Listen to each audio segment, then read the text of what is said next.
और टिकट लेकर के भी चर्चा हुई है।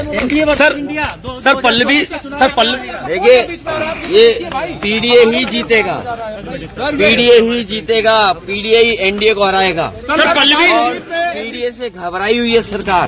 लगातार मुख्यमंत्रियों पर कार्रवाई हो रही है, क्या कहेंगे? ये कोई नया तरीका नहीं है, ये समय बहुत बलवान है जी। हमने आपने तमाम किस्से सुने होंगे जी। समय से ज्यादा बलवान नहीं है, और समय आएगा जब बीजेपी को भी जनता सबक सिखाएगी। केवल जनता इंतजार कर रही है कब उसे वोट डालने का मौका मिल जाए। मुख्यमंत्रियों को जेल भेजने से, मुख्यमंत्रियों को जेल भेजने से, कुछ न्यूज को कंट्रोल करने से लोकतंत्र में इनकी जीत नहीं होने वाली है। ये लोकतंत्र को कमजोर कर रहे हैं। लोकतंत्र में जो आवाज उठाना चाहते हैं उनकी आवाज दबाना चाहती है सरकार। और सच्चाई तो ये है कि इनके पास जवाब नहीं है। मान लीजिए उत्तर प्रदेश में सबसे ज्यादा पेपर लीक हुए हैं, कोई एक पेपर लीक नहीं हुआ है। जितनी भी परीक्षाएं हुई हैं सबके पेपर लीक हुए हैं, और पेपर लीक होने से जिन बच्चे नौजवानों का भविष्य अंधकार में गया है, मैंने कई बार बोला हूं, मैं फिर बोलता हूं, 60 लाख बच्चे जिनका भविष्य इस भारतीय जनता पार्टी ने उत्तर प्रदेश में छीना है।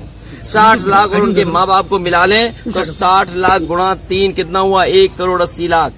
1 करोड़ 80 लाख का अगर हम भाग दे दें, 1 करोड़ 80 लाख को हम भाग दे दें 80 से लोकसभाओं से, तो हर लोकसभा में 2,25,000 वोट कम हुआ है। सर, और जिस दल का 2,25,000 वोट कम हो जाए एक लोकसभा में, तो सोचो कितनी घबराई हुई होगी। क्या इलेक्ट्रॉन बॉन्ड ने भारतीय जनता पार्टी का बैंड नहीं बजा दिया? इलेक्ट्रल बॉन्ड जो मिले हैं भारतीय जनता पार्टी का, क्या उसका जवाब है उनके पास? और अगर आप दिल्ली वाली बात कर रहे हैं तो जो आरोप लग रहा है, क्या इलेक्ट्रल बॉन्ड उसने भारतीय जनता पार्टी के लोगों को नहीं दिया? तो ये घबराहट में अपना जो मुद्दा बदलने की जो तरीका है, इसमें भारतीय जनता पार्टी कामयाब नहीं होगी। ये कितने भी नेताओं को जेल भेज देंगे, लेकिन जनता को जेल नहीं भेज सकते। जनता इनको सबक सिखाएगी। अखिलेश जी पल्लवी पटेल का एक बयान आया हुआ है, उनका कहना, उन्होंने आप पे निशान साधा कह रहे हैं कि अखिलेश यादव जो है भ्रांति में जी रहे हैं, और वो गठबंधन से हमें बात हुई है, उनको किसी का साथ नहीं चाहिए। साथ छोड़ने वालों की कहानी बहुत लंबी है, और आपसे बेहतर कोई नहीं जानता हुए कौन क्यों साथ छोड़ रहा है। सर, आप 9% सांसद है कांग्रेस के, उनके में 1400 करोड़ रुपए जो है इलेक्ट्रल बॉन्ड गया, तो इसको कोई पूछने वाला नहीं। कल संबित पात्रा का भी बयान आया। देखिए, मुझे आपका जो सवाल है, जो विपक्ष के लोग हैं जी, उनके लिए तो आप कह सकते हो चद्दा मिला हो, लेकिन भारतीय जनता पार्टी तो सत्ता में है जी, तो सत्ता वालों ने तो वसूली की है जी। और वसूली किससे नहीं की? वो सूची एक लंबी है जो वरुण गांधी को हरी झंडी कब देंगे जी। तो ये जो सूची है, इसका जवाब भारतीय जनता पार्टी के पास नहीं है। अगर भारतीय जनता पार्टी ये कहना चाहती है कि चंदा उन्हें मिला है, चंदा उन्हें मिला होगा, लेकिन वसूली तो बीजेपी ने की। तो ये जो 6,000 करोड़ रुपए जो गए हैं, ये इलेक्ट्रल बॉन्ड ने भारतीय जनता पार्टी का बैंड बजा दिया है। इलेक्ट्रल बॉन्ड ने भारतीय जनता पार्टी का बैंड बजा दिया, इसीलिए घबराहट में इस तरह का खबर बदल जाए, न्यूज बदल जाए, दूसरी चीजों पे ज्यादा चर्चा हो। और सवाल तो मैंने आपसे कहा बुनियादी, क्या किसान की आय दोगुनी हो गई जी? क्या महंगाई कम हो गई? क्या नौजवानों को नौकरी रोजगार दे दिया जी? क्या आज उत्तर प्रदेश में लोग सुरक्षित हैं? कहाँ घटना नहीं हो रही? क्या आप सोच सकते हैं कस्टोडियल डेथ हो रही हो?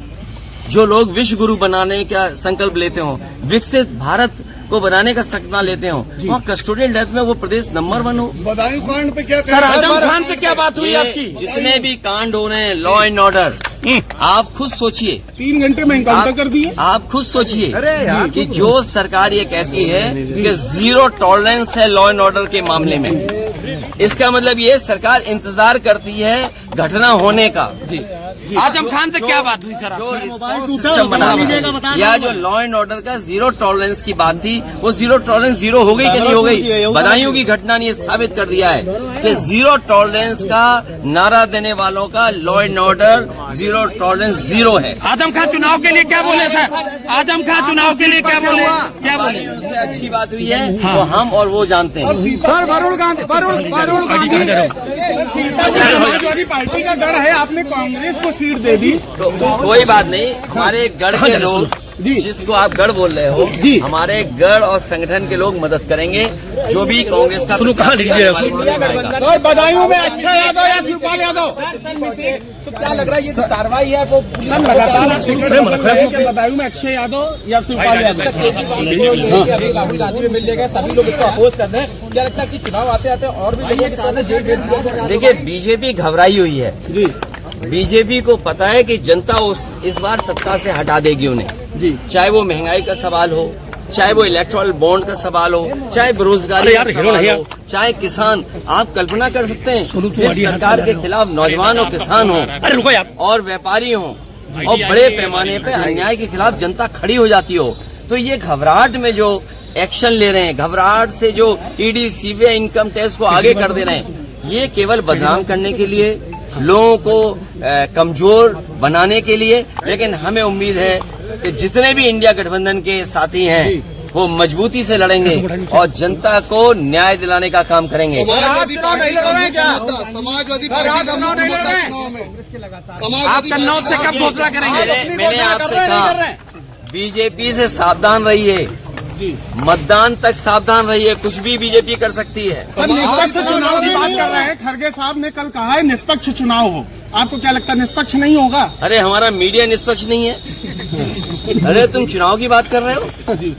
हमारा मीडिया भी कभी कभी निष्पक्षता वाला जो हिस्सा है, जो पक्ष है, वो भी भूल जाते हैं। इसलिए हमें उम्मीद है कि हमारे मीडिया के साथी ये जो यहाँ आए हैं, ये भी लोकतंत्र बचाने के लिए आगे खड़े दिखाई देंगे। अरे आप भी अरे हम भी लड़ेंगे, जब पार्टी गएगी तो लड़ेंगे। और लड़ना बताइए बदायूं में अक्षय यादव या शिवपाल यादव? देखिए, बदायूं में अक्षय यादव या शिवपाल यादव?